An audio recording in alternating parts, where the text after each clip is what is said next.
Hepatitis B, tattoo बनवाना and liver cancer कैसे related है मैं बताना चाहूँगा। मैं doctor Abhijit Ranjan, gastroenterologist and liver specialist.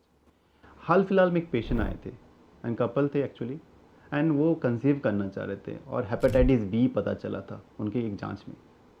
जब उनको पता चला कि हेपेटाइटिस बी है, हमने उनका स्कैन किया लीवर का और पता चला अल्ट्रासाउंड में कि लीवर में ट्यूमर भी बन चुकी थी। बड़े परेशान थे, छोटे से ट्यूमर थे और इस तरह से फैमिली जहाँ पे एक आगे फ्यूचर देख रहा है, अब वो परेशान घूम रहे हैं।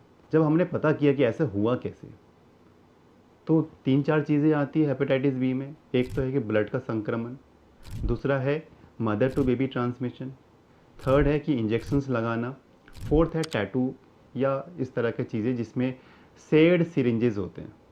जब हमने पूछा तो इस तरह की चीज़ें, तो उन्होंने ये कहा कि हमें, हाँ मैंने टैटू बनवाया था। मैं सभी को बताना चाहता हूँ, टैटू बनवा रहे हैं अगर आप एंड आपको लगता है कि वो बहुत अच्छा जगह है, एज ए हेल्थ केयर मैं ये कहना चाहता हूँ कि 1990 के बाद सारे सिरिंजेस हम लोग डिस्पोजल यूज़ होता है, बट ये सब चीज़ें और जगह यूज़ नहीं होती।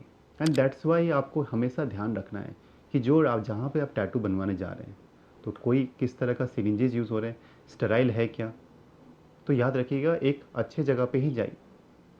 देखिए इस फैमिली का तो मैं ऑब्वियसली ट्रीट करा रहा हूँ, रेडियो एब्लेशन हम लोग बात कर रहे हैं एंड वो जल्द से जल्द हम उनको ट्यूमर से निकाल भी सकते हैं। बट अगर हेपेटाइटिस बी अगर किसी को हो जाता है तो देखिए हेपेटाइटिस बी लाइफ टाइम रहती है। बिल्कुल ध्यान रखिए अपना। Thank you so much.